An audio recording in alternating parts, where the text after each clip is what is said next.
Hey everyone, welcome to the May 15th edition of the TimeformUS forecast. I'm David Aragonin. I'll be joined very shortly by my co-host, Craig Milkowski. Well, it's a little overwhelming this week if you've been getting used to having one track to really talk about every week, because we have some other tracks starting to open up. Churchill Downs beginning their meet on Saturday. Santa Anita beginning their meet this Friday when we're actually recording this. We'll start a little bit later today. We'll talk about some races from there. We'll stick with Gulfstream Park. We've been covering a lot of races from there over the past few weeks, so we'll discuss I think 4 races from Gulfstream, 3 from Churchill, and 1 from Santa Anita. Though, Craig, it sounds like there are some storms looming basically everywhere around the country, so we'll see if these races stay on the turf. Yeah, that doesn't sound good for a couple places, Churchill and Gulfstream in particular. We're actually about to get hit here in Oklahoma City right now as I speak, so hopefully we can get through this podcast without me losing power. And I imagine these are the storms that are headed to Louisville, and they look pretty nasty. So, you never know. We'll just handicap them like they're on turf, and if not, we'll adjust from there. Yeah, I think that's the best thing to do. There's probably less than an inch of rain predicted in each venue in Louisville and down in Hallandale Beach, but you never know. It can change on a dime, so we'll see how those develop tomorrow. Let's begin down in Florida at Gulfstream Park. We're going to discuss 4 races, all consecutive races, 7 through 10 down there. And we're beginning with the 7th race, 7.5 furlong optional claiming race on the turf. And this one features a few horses that faced off against Halliday last time. Obviously, Halliday returned to win that stakes race down at Gulfstream last week. It seems like the 2 favorites will probably be Class and Cash and Croy. Did you think it was mostly between these 2? I thought there was going to be some more speed in this race. We do have it as a race listed as fast on the pace projector. I think Croy and Class and Cash make the most sense in here as the 2 morning line favorites. I don't really have any big knocks on them. They have the best figures in the race. They have the best riders. So I'm not really against them at all, but I don't think by any means they have to win. Class and Cash, he's a horse who doesn't have to have the lead or anything, but he certainly likes to be up close to it. And you could say the same for Croy. So again, while I don't have any knocks on those, I'll probably look elsewhere, spread a little bit if I play the pick 5. This race does start the pick 5. We're only going to do the top 4. If you're still alive after that, you're on your own for the 11th. But the horse I'm kind of against at a price in here is Al Mashriq, the 3 horse, who's I believe the 3rd choice on the morning line, maybe the 4th. I get mixed up with the main track onlys. I think it's a 3rd choice though, and this is the one that just feels like moving to the turf is kind of a desperation move after he really got buried in that allowance race at Gulfstream last time. I don't see a whole lot of turf breeding for him. He's never run particularly well on turf. All his good efforts have come on a synthetic track or a dirt track. So at a short price, he's the one I'm against. If I were going to look for an alternative to the favorites, for me, it's going to be the 9 horse Go Poke the Bear. He is a Mike Maker trained horse. He claimed him 3 starts back for $50,000. He tried that patented Mike Maker move last time where he stretched him out to 1.5 miles, and it didn't really work out. He was way over his head, but he actually ran a really nice figure that day. Turns back to a more reasonable distance and certainly does appear to have the pace to run into. So as an alternative to the favorites, who again, I think they're both pretty solid and can easily win this race, but I'd probably lean towards Go Poke the Bear.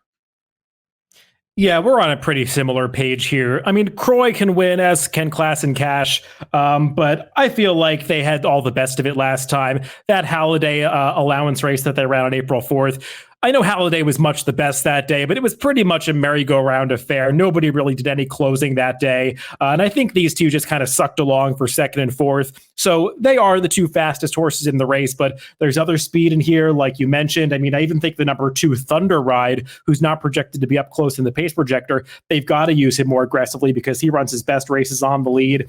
And on the outside, Celebration, the number 7, he's coming out of turf sprint. So I do think the pace is going to be pretty heated up front. And we have the same take on these other horses that are the alternatives, because the number 3 Al Mashriq and the number 9 Go Poke the Bear are the other 2 logical places to go. I'm just not sure if Al Mashriq is a turf horse. His dam was actually a pretty good turf runner. She was, I believe, 2nd in that famous Winter Memories Garden City, where Winter Memories passed the entire field at about a 16th of a mile. but she has not been much of a turf producer, even though she was a good turf horse herself. I think 5 of her progeny have tried the turf, and none of them have won, including this horse. So I'm not sure that's the answer for him. And I just think Go Poke the Bear, he might not be as fast as some others, but he's going to get the right pace set up. Seems like he's taken a step forward since the claim by Mike Maker. So just hoping that they come back to him a little bit and he can close them down in the stretch. Let's move on to the 8th race at Gulfstream Park. This one is going a mile on the dirt course. Another optional claiming event. This one for the 3-year-olds, non-winners of 1 allowance. And most of the top contenders are in for that allowance condition. And we've got some nice runners in here, topped by the number 5, Untitled, who has been competitive in some stakes races in the past. They dropped him down to a Florida-bred allowance race last time, and he just easily won against 3 rivals. He's the fastest horse in this race, and he has a bit of a class edge, but he's going to face some pace pressure in here, and there are some other up-and-comers that I think are pretty interesting. Yeah, it's an interesting race. It took me a minute to figure out how Untitled actually even qualified for this race, and I realized his last race was a state-bred race, so that's the condition that got him into what's basically a non-winners of 1. So in addition to being the fastest horse, probably coming out of the best races, he also has a little bit of a class edge. I guess he's the clear horse to beat. You have to kind of consider, is that figure he ran last time out where on my numbers he got only a 102, I think it was, or 103, something like that. And, just nowhere near what he'd been running, but he did what he had to do. He was 1-9 that day. He didn't beat much of anything in there, and he was eased up on quite a bit, though he did get asked for a good portion of the stretch for a little run. And I'm just not sure what to make of that race. What's going to be an obvious short price again. I think he's going to be odds on in here. I do think there's some other promising horses that are willing to take a shot against. And looking through, I was just looking for some logical alternatives. And for me, the most likely one would be Casino Grand. He's a horse who's drawn on the outside. I like the post. He seems to have some good tactical speed. He went wire to wire, but it's I don't want to pigeonhole him into being a need the lead horse off of one start where he was clearly best. And I think that outside post kind of gives him some options. He can sit off the other speed, and horses like Untitled and Cajun Brother inside of him. Not a lot of speed outside of him at all. So he should get a good tracking trip.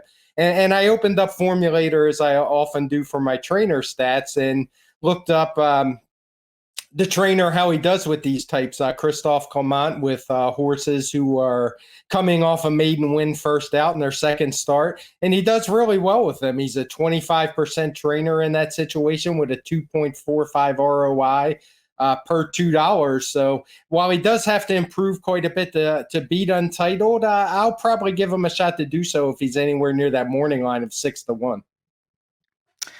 Yeah, I want to talk about all of these horses that are coming off maiden wins, including one other is coming out of an allowance race, because I think there are some viable alternatives to Untitled in here. I really have nothing to add about what you said about Untitled. He didn't run his top race last time, but he didn't really need to win that race. So if he gets back to his better figures, he's going to be tough to beat. But he's a horse that sort of came out of the gate as a finished product in his debut. I mean, he ran his top speed figure first time out, and he hasn't really taken a step forward since then. We'll see if that happens now. But I think some others have upside. Casino Grand, I liked his debut down there at Tampa.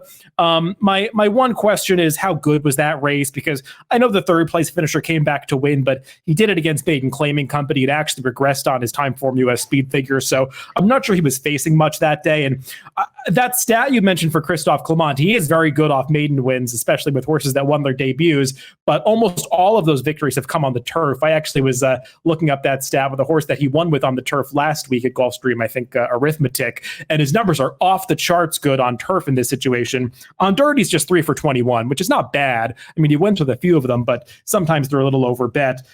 So this horse, he's got some ability. We'll just see if he's ready for this test yet. I went to the number 2, Edge of Fire. Edge of Fire is a horse that did not run that fast in his debut when he won, but he did it so easily that day. Jose Ortiz really didn't ask him for his best that day. And last time out, he found himself in a pretty tough nominators of 1 allowance. The winner Money Moves is okay. That was a fast race. Also, March 27th was a racetrack that you could make the argument really favored horses that were down towards the inside, riding the rail the entire way, as Money Moves did. And Edge of Fire was in the 2 the 3 path for his entire trip. So maybe his performance is a little bit better than it seems. And he just seems like one that could take a step forward. 2 other horses that you might consider are the number 1 Extraordinary and the number 4 Cajun Brother. Extraordinary, I just didn't think he was beating a very good field last time, even though the speed figure came back okay. Some horses have run back out of that race to regress, so I just want to see it from him again. And the number 4 Cajun Brother, to me, his pedigree just looks all sprint. I'm a fan of this horse. He's got a lot of fight in him, and he'll be in front early. But if you look up the stats for his sire, Cajun Breeze, which you can do in the DRF Formulator sire stats, I believe he is 0 for 2 with horses in dirt routes. And I think the fact that only 2 of his progeny have even tried dirt routes really speaks to the fact that they're just not cut out to do this. Yeah, I'm with you on Edge of Fire. Don't particularly like that 3-1 morning line, but I expect him to run well. And I just want to note, normally this is a race where I wouldn't be against Untitled at all, but especially as a speed figure guy, if you think he can get back to those earlier figs. But just watching his last race, including the gallop out, I just didn't like how he looked. When he was being asked in the stretch, I mean, he didn't really respond, to be honest. So personally, I'm more likely to think he's going to run one of those lower end figures like he did last time than get back to that 113. As you mentioned, he came out of the gate raring to go, ran that big 115 first time out, and he's been running pretty steady ever since. So I'm not sure how much upside this one really has, and I think he is worth taking a shot against. Let's head on to the 9th race at Gulfstream, which is a stakes race on this card. It's the Powder Break going a mile, and this one's on the turf. And there's a big favorite in this race in the number 10, Got Stormy. She is just way the horse to beat. I think the real question is she even going to run in this race? Because Mark Cassidy, I saw one of his quotes in the DRF article about this race, that he's only going to run her if the turf is firm, and it seems a little dicey. Even if they're on the turf, it might not be firm because he believes that she really likes a harder turf course. So we'll see if she participates here. If she does run in this race, I wouldn't try to beat her. No, there's not a whole lot of logical alternatives. I did look up for this race because obviously people know they use different rail settings, and this is the 9th race on Saturday. It's being run on the outer portion of the course, so that would tend to help with the firmer part, because when it does rain at Gulfstream, it tends to get really slowed down inside, but it stays pretty firm on the outside. So who knows if they'll go with her, but that's one thing that would seem to indicate to me she's more likely to stay than not. But yeah, she's going to be tough to beat in here. She kind of threw that conker at Tampa in her first race this year, where she was beaten as the 1-5 favorite, didn't even hit the board. But she came back in the Grade 1 Frank Kilroe against males, ran a good second, just beaten by the suddenly good River Boyne again, who struggled for a long time, but seems to have found his best form. So she really is the horse to beat. And otherwise, there's not a whole lot of logical alternatives. I guess if there's going to be one, it would have to be the Chad Brown import, Nor Sahara. Obviously, it's Chad Brown. He's going to have great stats with these kind of horses. Her races overseas weren't great, but her running lines do have the look of a horse who probably needed Lasix. I can't say that for sure, but she is getting it here. So if I was going to try to beat her or maybe play horizontals, maybe I'd go too deep with her. But again, being a Chad Brown import, she's not going to offer a lot of value either. So from a betting standpoint, I'll probably pass this one. Horizontals, maybe I'd single, maybe too deep. You won't get a chance to see the odds. I would just have to see how the rest of my ticket looked. Yeah, we have similar feelings about this one. There is plenty of speed in this race, and we'll see if that works against Got Stormy and if it helps one of the closers. But I mean, with a sprinter like Jakarta in here, if they do keep her in the race this time, because I know they've entered her to go long before and they haven't kept her in, but also Valedictorian, Silver Kitten, and there's even a dirt horse on the outside who has speed. So I do think the pace projector is correct in this situation, that there's going to be a fast pace, and we'll just see how that affects these horses. If Got Stormy stays in, to me, in multi-race wagers, she's the only A. Maybe I'd use a few backups because she did throw in that clunk or two back, as you mentioned. But I mean, the majority of her races are just too good for these. And I really agree with you. The only true alternative is the number 1, Nor Sahara, just because she's the one new face in this race. Her time form ratings overseas are okay. She was probably in too tough against Group Company in those races, 2 and 3 back. But Chad Brown coming into this stable, she can obviously improve. I'm not a big fan of the other two horses that would take money in this race, the number 7 Valiance and the number 8 Tap It Today. Tap It Today is up. She's Chad Brown's other horse, and she just doesn't really have much of a turn of foot. She's pretty one-paced. She didn't really have any excuse last time facing Starship Jubilee, who's a better horse, but I just wasn't thrilled with that effort. And Valiance is coming off a long layoff for Todd Pletcher, and she is 3 for 3, and she's going to put her undefeated record on the line here. Even though she won those races last year, I feel like she got perfect trips in all of them, and she just, her form didn't really thrill me, so I think she'd have to improve. Yeah, I'd agree with that. And just one last note on this race as far as the time form ratings go for a horse like Nor Sahara. I tend to put a lot more stock in the time form ratings when horses are coming over here for stakes races, shipping in. The scale really seems to line up good. With horses like these coming out of cheaper races, I don't put as much stock into them. It seems like the horses are a lot more likely to make a big jump up in their numbers for a variety of reasons, which I could probably spend a whole podcast talking about. But in this case, I don't put a lot of stock in them, and I would expect her to run much better than what her time form ratings have been.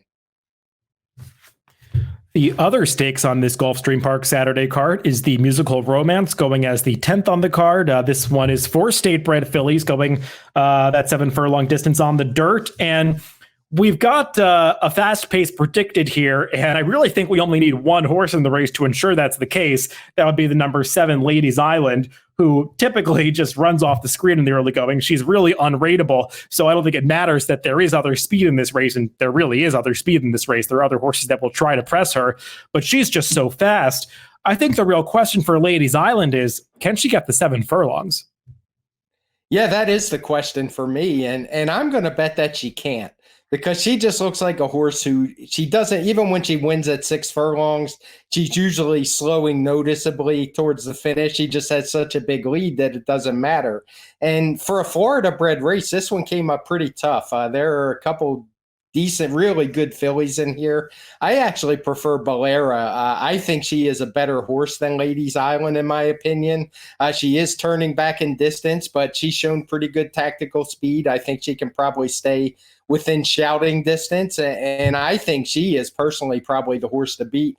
And the other one for me is Wildwood's Beauty, who is going to get plenty of pace to close into, and she is probably the definition of a 7 furlong specialist, and I think she's impossible to overlook in this spot as well. Yeah, we have the same feelings about Ladies Island. The comment in the chart said she was ridden out last time. If you watch that race, I mean, Camacho basically had her geared down for the last 1/8 of a mile, so I don't think that was ridden out.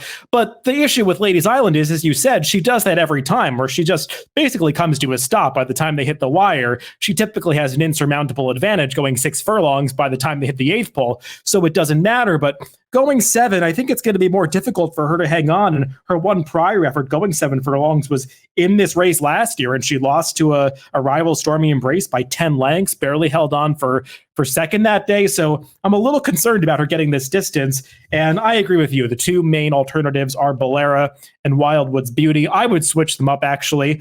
I'm not sure that Bolera really wants to go 7 furlongs. And I wonder if this is more of a prep for Todd Pletcher, because she really has presented herself as more of a 2-turn type of filly. I looked up the stats for Todd in Formulator, turning back from routes to sprints on the dirt off 90 to 180-day layoffs. He's just 2 for 20 with an ROI of 39 cents. So that kind of says to me maybe this is a prep for something longer. But she might get the right trip in here, because if you look at the pace projector, both she and Wildwood Beauty are at the back of the pack. And that's, I think, where you want to be if Ladies Island is going that quickly up front.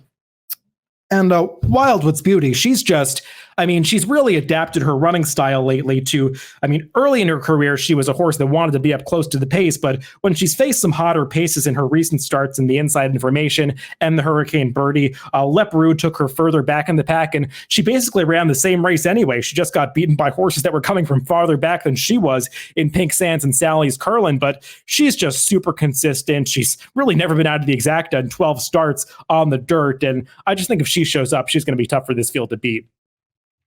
Yeah, I'd agree. She's super versatile, and she said she got beat by even deeper closers than her the last couple times, but I don't really see any of those types in here today. So she's obviously, like I said, impossible to overlook. And for me, I'm going to take a stand against Ladies Island. Even if I play horizontals, I would probably leave her out of them because you have to make a stand somewhere. And it's, she's a favorite. I think it's very vulnerable.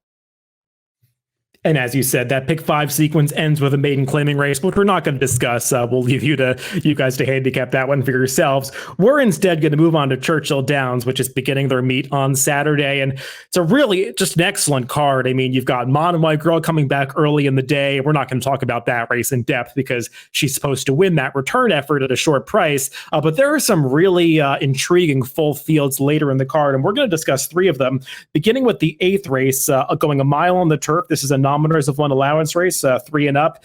And this one is pretty competitive. I'm not sure exactly who the favorite is going to be. I guess they're going to probably focus on some runners towards the middle of the pack, like perhaps Limnery and Lebec for Brad Cox and Mike Maker. But there are a lot of ways you can go in this one. There sure are. It's a pretty big field. We have allowance. But, these are some solid horses in here. I'm not sure who the favorite's going to be. In these kind of races, I generally start with foreign shippers like I saw with that Bill Mott has in here. But I looked him up, and his horse he has terrible stats in this situation. His horse, by the way, is the 4 Tankerville. He wins at only 13%, which isn't horrible, but the ROI on those horses is just 42 cents on the dollar. So when he does win, his horses are paying nothing. So that's one I don't want any parts of. Limnery, who you mentioned, it's a horse who has the best figures. He can certainly win, but he's not a horse I have a lot of faith in. He just doesn't seem to have that finishing kick on turf. He gets good position, but he always seems to find a horse or two that can outfinish him late. So I wound up looking to a horse in, I guess it's Motagali. I listened to Larry Colmus, and now I can't remember how he pronounced it, but that's where I'm leaning. I don't see a lot of turf breeding with him. I'll leave that to you, though. But he's a horse who clearly has some ability, and it is Chad Brown. So I don't think this is probably a desperation move with this horse. I think he showed some ability on dirt, so he wanted to push that as far as he could, but I'm expecting a big effort from him. The other horse I was interested in here is Heller High Water. He's a horse who would have to improve on his figures, but it is his first start as a 4-year-old, and that could and should certainly happen if he's in good form for in this spot. So those are the 2 for me. Yeah, I think the number 4 Tankerville is a good place to start, as you did, because he's one that could take some money in this race, and he might have some real quality. I don't think we know yet. He had some long layoffs between all of his starts over in Europe, so this is obviously a horse that needed some time for a reason that we don't know, but now he's coming off another long layoff for Bill Mott, and you're right about those trainer stats. It's really not a good move for him. But I will say they must have thought a lot of this horse as a 3-year-old, because they came back from a layoff after an impressive debut as a 2-year-old in the Ballysack Stakes, which is a prep for the Epsom Derby. And he actually finished behind some good horses that day.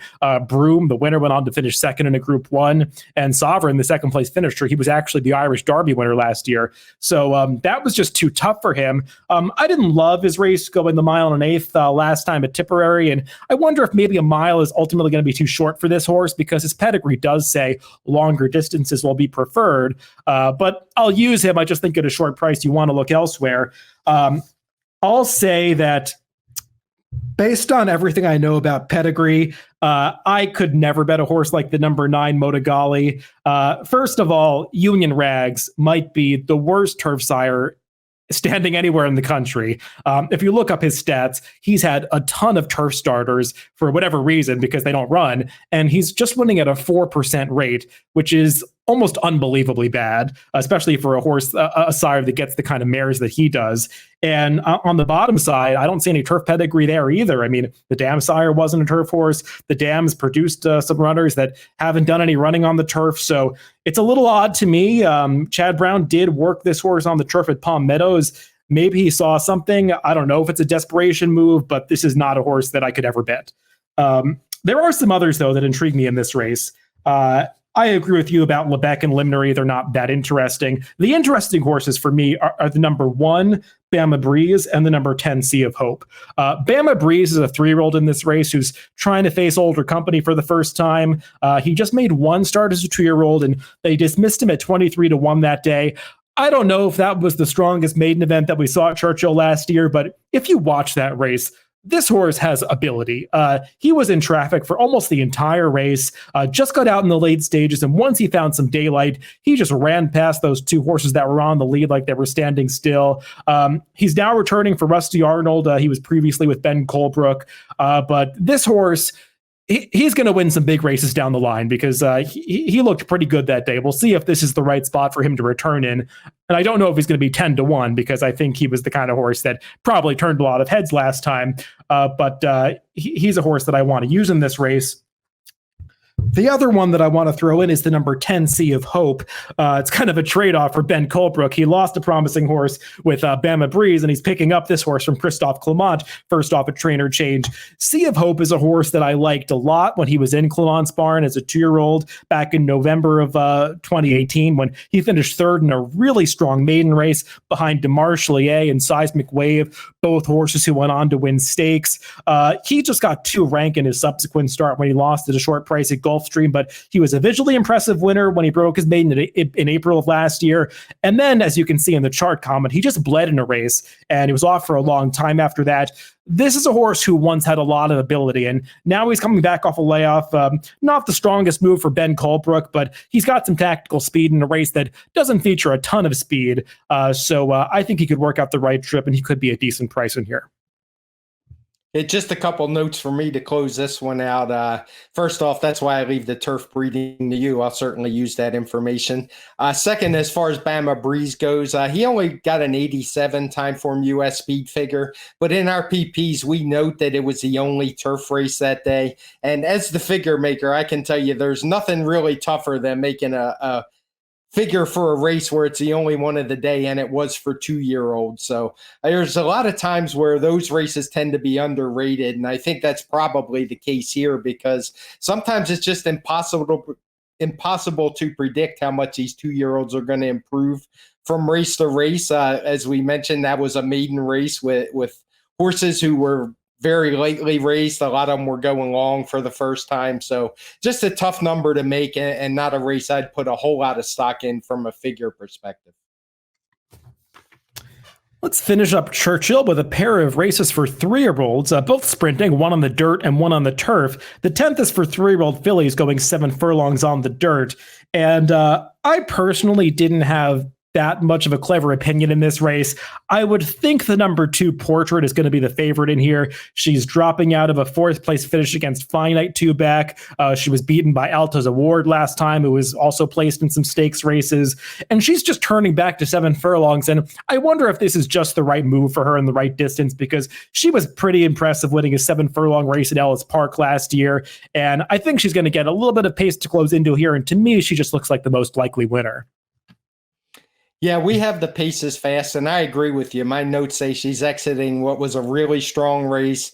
She's got solid figures. She's probably going to get a good figure, good setup in here. And she's probably turning back to a distance, which is her best, because watching her route races, she was a horse that just seemed to flatten out a little bit late, and it kind of screamed like a 1-turn mile, 7 furlong horse to me. So no real knocks on her. The other horse is the co-morning line favorite, Miss T, who's also exiting a pretty strong race. The 2 that finished behind her have come back to win. So I don't have any really strong opinions. I think the 2 favorites are probably the most likely to win.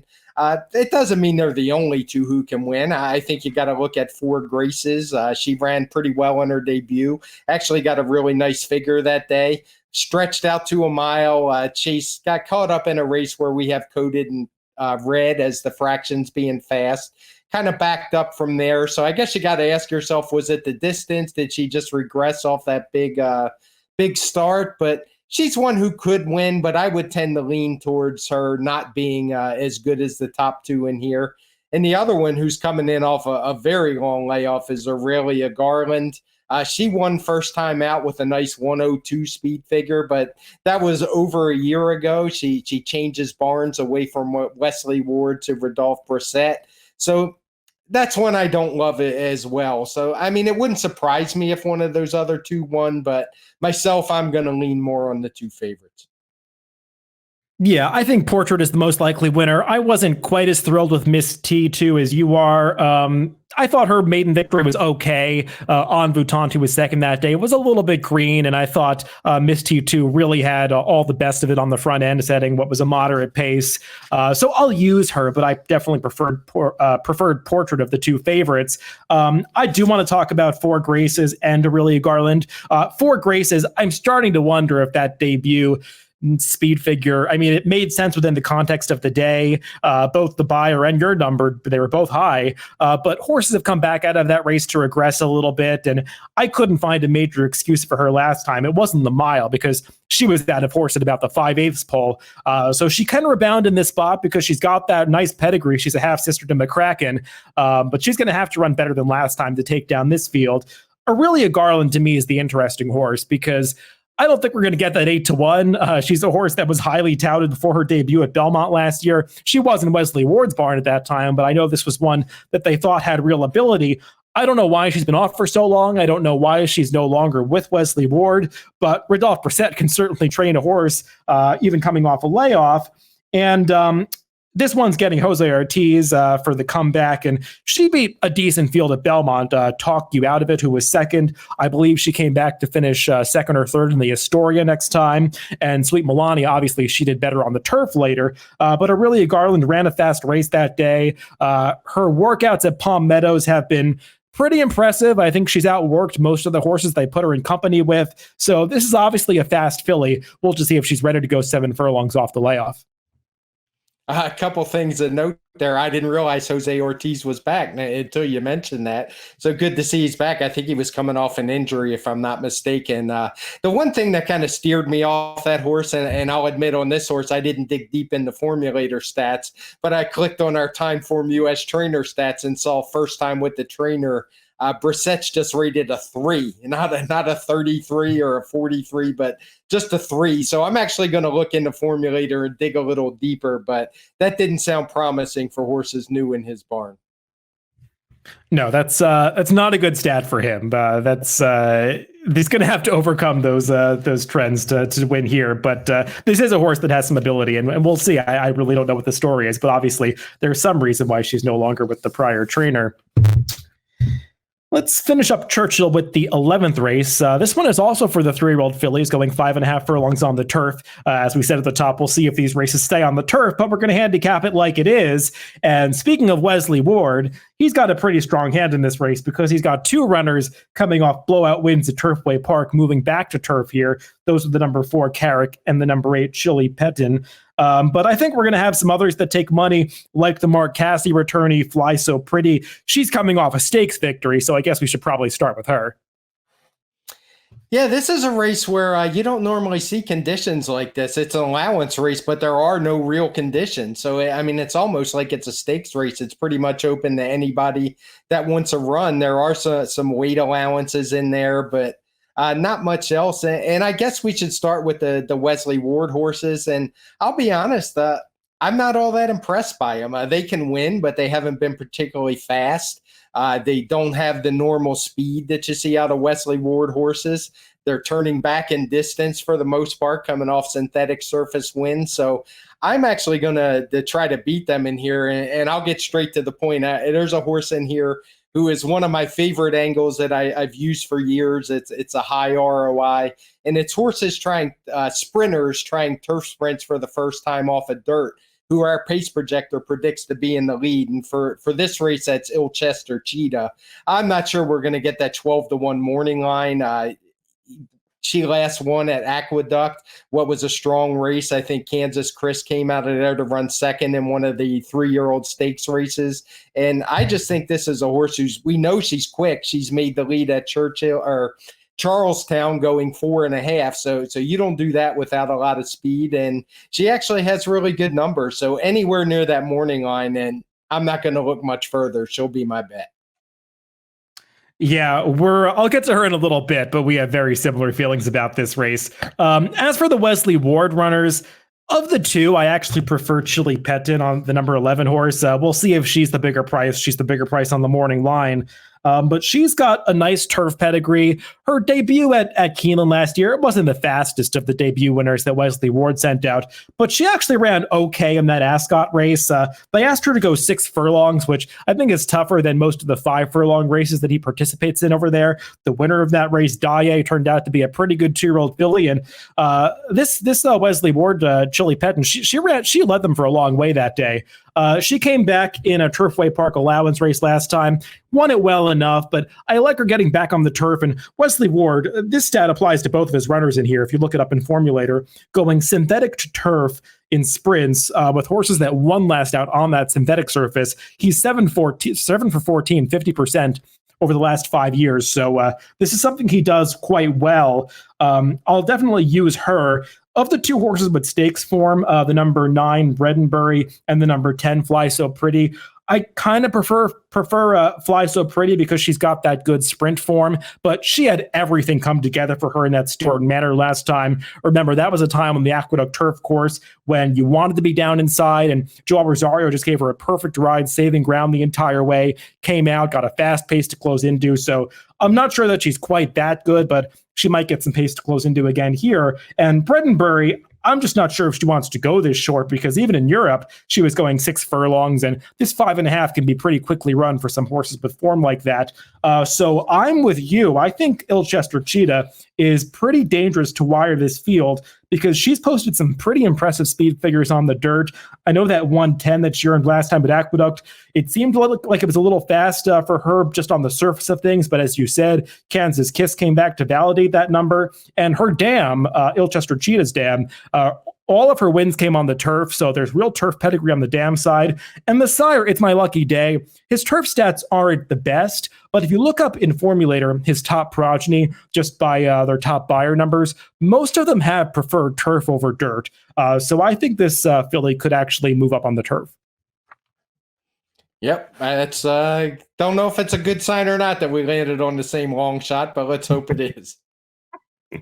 Let's finish up things on this podcast by talking about one race from Santa Anita. I know we're probably both happy to have another track in the fold, and it's great to see some racing continuing out at Santa Anita. They're starting up there today. We're going to talk about the 4th race there on Saturday. And this is a pretty interesting allowance race, or optional claiming, I should say. I don't think anybody's in for the tag. Going a mile on the dirt, we've got plenty of horses with stakes form that are dropping down in class.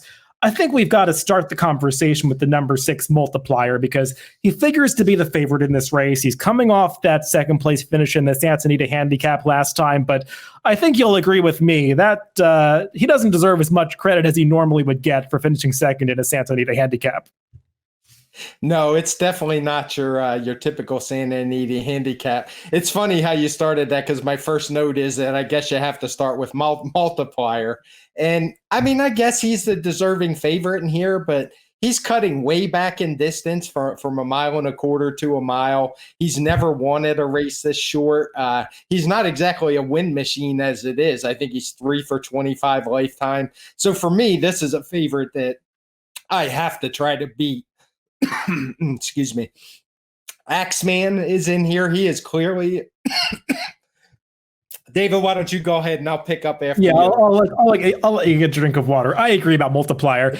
My take on Multiplier is that 10 furlong Santa Anita handicap was a race where a lot of horses just didn't get the distance. And he was one who did. He's gone longer on turf in the past. And he just kind of finished second because others were stopping at the end. His TimeformUS speed figure of 115, it really doesn't make him any kind of standout in this race. So if he's going to be a short price dropping down in class, I want to take a bit of a shot against him. He can win this race, but like you said, he's not a win machine. And to me, at a short price, he's one that you want to be a little skeptical of.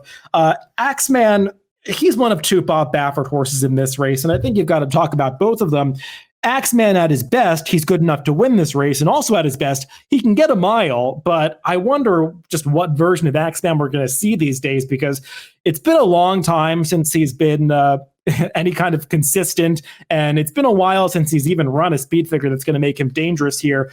I was watching some of his recent workouts, and they've actually come in company with Justinian, who's Bob Baffert's other horse in this race. And Justinian outworked him last time when they met together on May 8th pretty easily. Justinian actually looked really good that day in that May 8th workout. And I just feel like Axeman's good days are behind him. So I was against both of these horses. To me, if I had to say who's the horse to beat, it's probably the number one law-abiding citizen, because he's got form that's pretty classy on the dirt, even though they've mostly run him on turf in his career. And I think his last race in the San Carlos, that was a pretty solid effort off the layoff. Yeah, we have similar thoughts about Axeman. I was talking with a friend of mine who lives in Charlestown last night, and they opened up yesterday, but we were talking about a horse, and Axeman reminds me of him. I call him a Ricky Bobby horse. He's either first or last, and I would guess he's probably going to be last in here based on those workouts you talked about. Justinian is another one. As good as his last couple races have looked visually, he's just not fast enough, in my opinion. Now, he is a 4-year-old. He's got right to improve. He hasn't raced since New Year's Day, so it's possible, but that's not something I want to bet on at a short price at all. So we actually landed on the same horse again. I just think Law Abiding Citizen is probably the best horse in the field.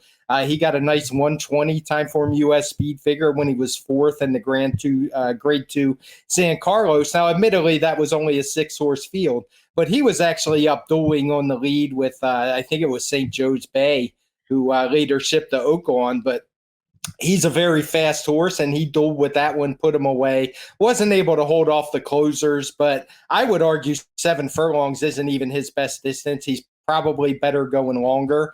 He's a versatile horse who's done okay on dirt and on turf, and I think he's the horse to beat in here. If he's anywhere near that morning line, he'll be my play. Yeah, it's hard to say what his best distance is because he's so versatile. He's successful in turf sprints. He can go longer on the dirt. He won that Long Acres Mile before going to the sidelines in 2019. And I agree. I think he didn't get the best trip last time in that San Carlos. He was dueling between horses the entire way, actually ran well that day. So I think he can definitely win this race, and 4-1 seems like a decent price on him. I would take an optimistic view of Bob Baffert's other horse, Justinian. I've been burned by horses like this too many times. He's moving up in class. He's got to run faster, but it seems like he's tipping his hand in the morning and tipping his hat in the morning. And Bob Baffert, he when his horses train well, they typically run to those workouts. So I'm not going to be shocked if Justinian runs a career best race here and is right in the mix. 4-1, that's probably not the best price on him, but he's one I definitely want to use. And I even think the horse that's the biggest price on the morning line, the number 5, Route 66, he's got a shot in this race too, because he's got some back speed figures that put him in the mix here. I know his last couple of races haven't been the fastest, but he was just prepping to back in that sprint race. He beat some good horses last time, even though the race wasn't that fast. I think that was mostly due to the slow pace that he was up on. But Route 66, he could get a decent trip in this race as well. So I would use mostly 1, 3, and 5 in here and try to beat Multiplier. Yeah, just a note on that Route 66 figure. We have an N code in our PPs, and that's just saying it was a race that very easily could have been broken out and gotten a lot better figure than it did, because it didn't make a whole lot of sense. But there were some reasons not to do it as well, so I opted to rate it with the other races. So far, it looks like it was probably the right call. Dr. Dorr, who was second that day, came back to run a really poor 9th. Oliver, who was 3rd, ran a race with a slightly better figure, but he wasn't really competitive. So it's probably still up in the air a little bit. But regardless, as you said, it is possible he could run back to the big numbers he has in the past. He certainly looked fine last time, and maybe the pace did contribute to that lower number. Well, that's all the racing we're going to discuss on this week's podcast. I think we will do a TimeformUS Pacecast next week to discuss some of these stakes events, and I'm sure we'll also want to mention Monomoy Girls' return, assuming that's a successful one on Saturday. So I'll look forward to that early next week, and we'll continue to do these TimeformUS forecasts, whether there are stakes races or not. I think it's always appreciated when we get to do a little bit of handicapping together. So, Craig, great to talk about these races today. Remember that you can always listen to these podcasts on DRF.com, Spotify, iTunes, YouTube, and SoundCloud. Wherever you get your podcast, just make sure to subscribe to the Daily Racing Form channel. Thanks for listening this week, and we'll be back at you next Tuesday.